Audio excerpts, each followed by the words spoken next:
आप देख रहे हैं अनहोनी। तो चलिए बढ़ते हैं आज की इस कहानी की ओर। सारे ज़रूरी सामान और खाने पीने की कुछ चीज़ें लेकर रमेश दूसरे शहर की ओर कार के स्टीयरिंग में हाथों को जमाए कुछ रोमांचित कर देने वाले गानों को सुनते हुए निकल पड़ा उस नए जगह जहां अभी अभी उसका तबादला हुआ था। रास्ते में गाड़ियों की तादाद और भीड़ भी काफ़ी थी। शाम ढलकर रात होने जा रहे थे।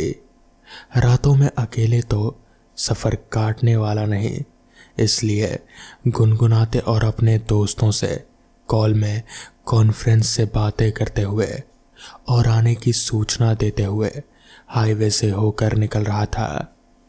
रात भर का सफ़र और वो भी अकेले जाना आसान नहीं होता। रास्तों में बियर कटक चुका, पानी की बोतलें भी खाली हो चुकी थी। प्यास लगी थी जोरों की। हाईवे पार होने का इंतज़ार था। रात भी काफ़ी हो चुकी थी। कॉन्फ्रेंस कॉल में बातें ख़त्म हुई। अब हाईवे के ओवरब्रिज से नीचे आकर बाएं हाथ से होकर जाने वाले रास्ते की ओर मुड़ा। सुनसान झाड़ियों वाले रास्ते पर कार चली जा रहे थे। काले घने अंधेरे को कार की लाइटों से निकलती रोशनी चीरते हुए अपना रास्ता बना रहे थे। अब रात काफ़ी हो चुकी थी। रास्ते पर ना तो कोई घर था और ना ही कोई तालाब।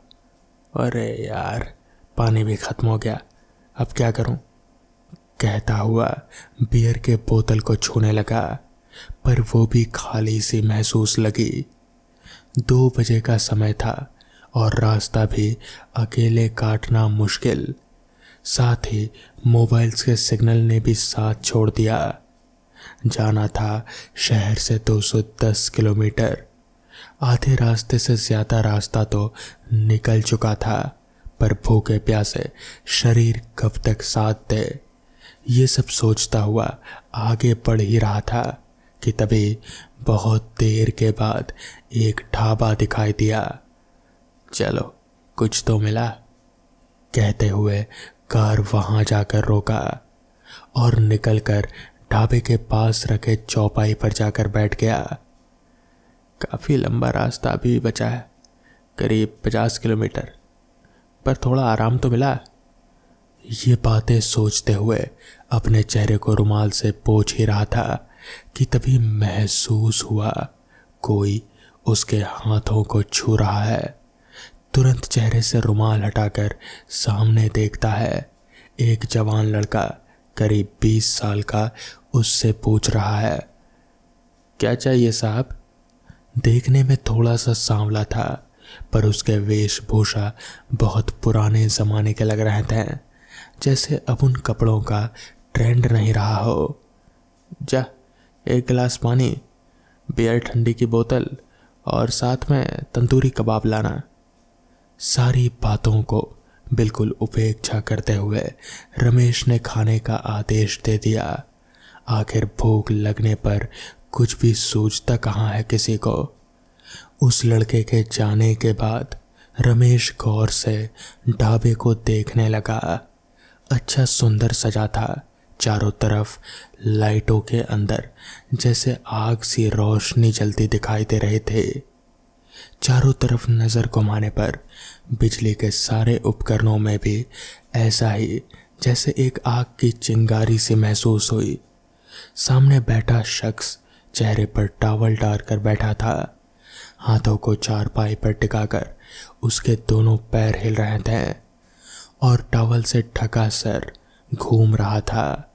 धीरे धीरे अजीब ही समय था। रात का अंधेरा, सुनसान रास्ते और झाड़ियों के बीच होकर निकलना कोई मामूली बात तो थी नहीं। अचानक दूर एक आदमी पर नज़र पड़ी जो एक छोटी सी टपली को हाथों में लिए आंखें बंद करके ज़मीन पर बैठा था। ढाबे वाले लड़के ने सारे खाने पीने की व्यवस्था करने के बाद रमेश के सामने रखी और जाने लगा। सुन छोटू, रमेश ने आवाज़ लगाई। हाँ भैया। थोड़ा सा खाना सामने बैठे भिखारी को भी दे दे मेरी तरफ से। कौन सा भिखारी भैया? कहाँ? अरे वो जो सामने डपली बजा रहा है बैठकर, वहाँ वहाँ तो कोई नहीं है भैया। अरे उधर नीचे देख।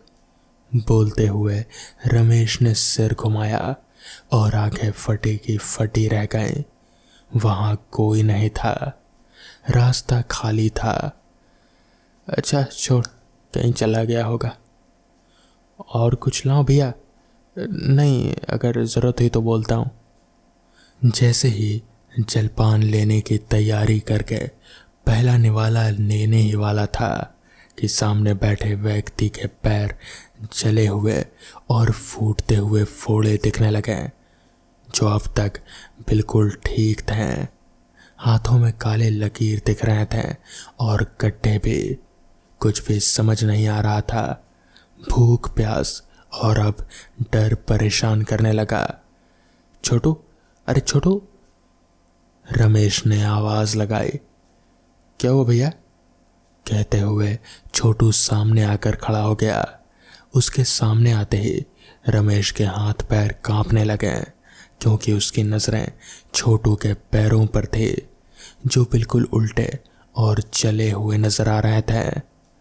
तुरंत सब कुछ छोड़कर कार की ओर भागा और तेज रफ्तार से गाड़ी चलाने लगा। आखिर क्या था वो?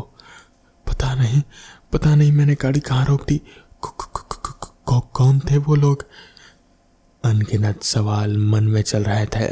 यही सब सोचते हुए वो अपने नए शहर पहुंच गया और चैन की सांस ली। सबसे पहले सुबह सुबह अपने दोस्त सुरेंद्र के घर पहुंचा। वो क्राइम अखबार का रिपोर्टर था। रमेश उसे सारी बातें बताने ही वाला था, पर सुरेंद्र ने उसे आराम से बैठने की सलाह दी। कुछ देर आराम करने के बाद एक अखबार के बंडल के सबसे पहले आर्टिकल पर नजर पड़ी। उस अखबार को देखकर वो हैरान रह गया और सुरेंद्र से अखबार का वो पन्ना देने की गुजारिश करने लगा। अखबार पढ़ने के बाद रमेश के पैरों तले जमीन खिसक गई और वो दोनों हाथों से अखबार को पकड़े हुए बिल्कुल एकटक मुंह खोले अजीब सी मुद्रा में सामने दीवार की तरफ देखने लगा। क्या हुआ? कहाँ खो गए जनाब? सुरेंद्र ने आंखों के सामने हाथ फेरते हुए कहा। नींद टूटी और हाथ में रखे अखबार को दिखाते हुए, कल मैं यहाँ गया था और इन लोगों से मिला भी था। पूरा वाकया सब कुछ उसने सुरेंद्र को बता दिया। अखबार की हेडलाइन में लिखा था, एक कार के अचानक सिलेंडर पर लगी ठोकर से हादसा, ढाबे में भीषण आग, 15 लोगों की मौत। तो दोस्तों, ये थी आज की पहली कहानी। तो चलिए बढ़ते हैं आज की दूसरी कहानी की ओर। रवि को एक बार एग्जाम देने राजस्थान जाना पड़ा। ऑनलाइन होटल बुक करने पर सिर्फ एक ही होटल में रूम मिल रहा था, एलिना होटल।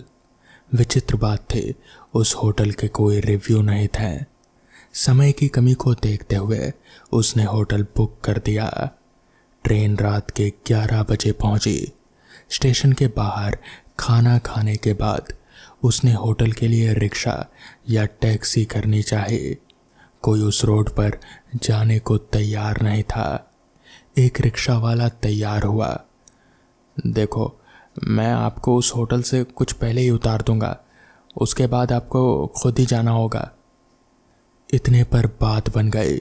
रवि रिक्शा पर बैठ गया। क्या बात है, कोई उस रोड पर जाना नहीं चाहता? सब मना कर रहे हैं। साहब, आप नए लगते हैं शहर में, आपको कुछ पता नहीं। क्या पता नहीं? कुछ नहीं। आप उस गली से सीधा जाइए और दाईं तरफ आपका होटल होगा। वो लोग वहाँ पहुँच चुके थे। रवि होटल में पहुँचा। सुनसान इलाका था। रिसेप्शन पर बैठे एक लड़के ने बोला, आप रवि होंगे जिन्होंने ऑनलाइन बुकिंग की थी? जी हाँ, मैं ही हूँ। अच्छा, आपका रूम नंबर 105 ये रहा। और हाँ, रात में अगर कुछ सुनाई दे तो उठना नहीं बस। कैसे उठेंगे भाई, इतना थके जो है। आपने आईडी वगैरह कुछ नहीं मांगी? कोई ज़रूरत नहीं है क्या? नहीं नहीं, काम हो जाएगा इसी से। रवि रूम नंबर 105 में गया। रात के 12 बज चुके थे। तभी वो बिस्तर पर सोने गया। उसने इधर उधर देखा, सुनसान इलाका, कमरे भी ज़्यादातर खाली ही थे। जैसे ही वो गहरी नींद में था, अचानक उसे पायल के छनछनाने की आवाज़ आई। तो कभी उसे ऐसा लगता कि कोई उसके कमरे की तरफ दौड़ रहा है, लेकिन उसे रिसेप्शन पर कहे लड़के की बात याद आ गई कि रात में उठना नहीं। वो चुपचाप सो गया। अगली सुबह उठा और जाने के लिए तैयार हो गया। वो नीचे खाने के लिए होटल के रिसेप्शन पर बात करने गया। क्या मुझे कुछ खाने को मिल सकता है? जी सर, बिल्कुल। रात में मुझे पायल की आवाज़ आ रही थी। क्या कोई टीवी वीवी ऑन था क्या, या फिर कुछ और? रिसेप्शन वाले ने कोई जवाब नहीं दिया। सर, आपका नाश्ता तैयार है। रवि खाने की टेबल पर बैठ गया। कुछ देर उसने खाना खाया, जिसके बाद वो एग्ज़ाम देने सेंटर पर निकल गया। जब एग्ज़ाम सेंटर पर गया तो उसकी आईडी मांगी गई। अरे ये क्या, आईडी कार्ड कहाँ गया? लगता है होटल में ही कल छोड़ आया। उसके पास 2 आईडी थे। उसने दूसरी आईडी दिखाई और एग्ज़ाम देने चला गया। ट्रेन रात की थी। उसने सोचा एग्ज़ाम देने के बाद उस होटल जाकर आईडी लेकर फिर स्टेशन चला जाएगा। 2 शिफ्टों में एग्ज़ाम देने के बाद उसी होटल पर वो आ गया। शाम के 6 बज चुके थे। होटल पहुंचते ही उसने रिसेप्शन पर अपनी आईडी मांगी, तो इस पर उस लड़के ने कहा, सर मैं आपको आपके आईडी के बारे में याद दिलाने ही वाला था, ये लीजिए। रवि ने अपनी आईडी ली और उस होटल से निकलने लगा। तभी उसे महसूस हुआ कि जैसे फिर से उसके कानों में पायल की आवाज़ टकराई हो। उसने अपनी घड़ी की ओर देखा तो पाया कि ट्रेन के समय में अभी वक्त है। वो वापस उस रिसेप्शन वाले लड़के के पास गया और उसने पूछा, अच्छा, सुबह जब मैंने पूछा कि यहाँ पायल की आवाज़ आती है तो आपने कोई जवाब नहीं दिया। यहाँ पर ऐसा क्यों होता है? कल रात को मैं लगातार पायल की आवाज़ सुन रहा था। इस पर वो लड़का रवि की बात को सुनकर जैसे अनसुना सा कर दिया और उस लड़के ने फिर कहा, सर आपको जाना चाहिए, आपकी ट्रेन छूट जाएगी। इस पर रवि ने कहा, नहीं, मेरी ट्रेन में अभी वक्त है। अच्छा, ऐसा क्यों होता है? पायल की आवाज़ आप अगर बताना नहीं चाहते तो छोड़ दीजिए। जिस पर उस लड़के ने कहा, सर बहुत लंबी कहानी है। जिसके बाद रवि ने कहा, कोई बात नहीं, मेरे पास भी काफ़ी समय है। जिसके बाद उस लड़के ने बताना शुरू किया। रॉबर्ट और जोसेफ बहुत अच्छे दोस्त हैं।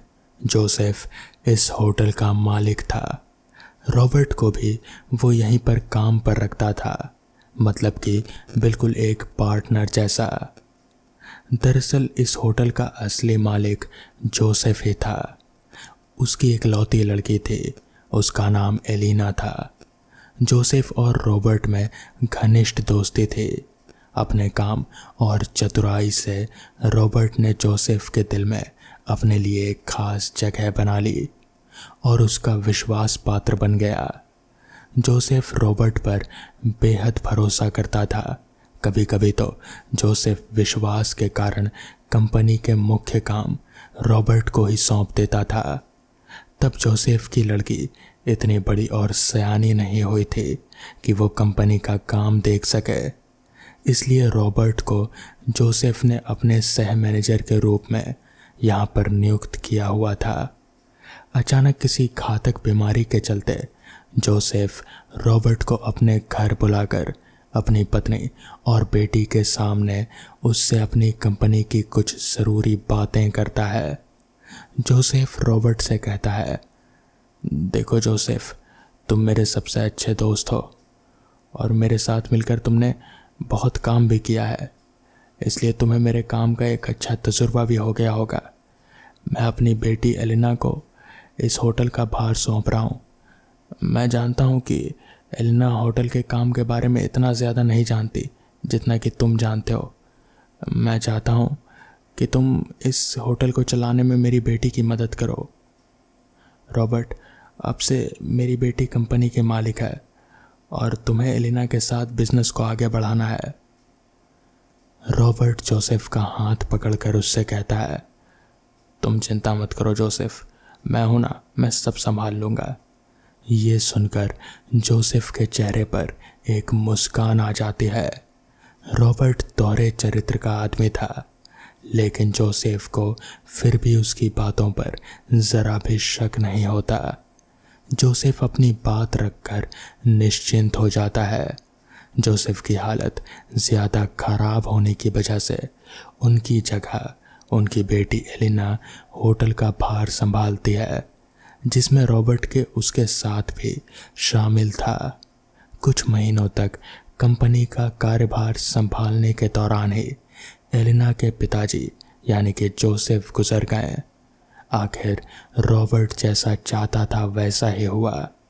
तब तक एलिना भी रॉबर्ट की मदद से कंपनी का सारा हिसाब किताब समझ चुके थे और वो अपने होटल के मुख्य काम अब रॉबर्ट को ना देकर खुद ही निपटा लेते थे। इससे रॉबर्ट को ये बात खल रही थी कि एलिना अब कंपनी का कोई भी मुख्य काम उसे नहीं सौंपती और खुद ही निपटा लेती है। मतलब कि वो उसे अब होटल के आधे हिस्से का भागीदार नहीं बनाना चाहती और वो उसे नीचे ही रखना चाहती है, जबकि एलिना ऐसा कुछ भी नहीं सोचती थी। वो एक सकारात्मक सोच की लड़की थी। वो होटल के काम ज़्यादा भार किसी और पर नहीं छोड़ना चाहते थे और फिर जो भी काम वो अच्छे से खुद कर सकती है उसे वो दूसरे से क्यों कराए। अपने दोस्त जोसेफ के मरने के बाद रॉबर्ट को उसकी कंपनी हड़पने का लालच आ जाता है। कई दिन गुजर जाते हैं। रॉबर्ट के लालच की लालसा बढ़ती जाती है। फिर एक दिन वही होता है जो होना था। रॉबर्ट एलिना को इसी होटल में बेरहमी से मार डालता है और फिर उसकी लाश को इस होटल के एक दीवार के पीछे चुनवा देता है। हालांकि उसके कई दिनों के बाद रॉबर्ट पुलिस के हाथों पकड़ा जाता है। पुलिस की जांच पड़ताल के दौरान उसने सारा कुछ कबूल लिया और फिर उसे जेल हो गई। मगर कहते हैं कि तभी से इस होटल एलिना में एलिना की आत्मा भटकती रहती है। रिसेप्शन वाले लड़के की पूरी बात सुनकर मुझे समझ आया कि कल रात वो पायल की आवाज़ किसकी थी। जिसके बाद मैंने वहाँ से अपना सामान उठाया और सीधे स्टेशन पहुँचा। ट्रेन पकड़कर अपने घर के लिए रवाना हो गया। तो दोस्तों, ये थी आज की कहानियाँ। अगर आपको ये कहानियाँ पसंद आई हों तो वीडियो को लाइक और चैनल को सब्सक्राइब करना ना भूलें। तो मैं आपका दोस्त आर्यन जल्द ही मिलूँगा आपसे ऐसी ही नई कहानियों के साथ। तब तक के लिए अपना ख्याल रखें।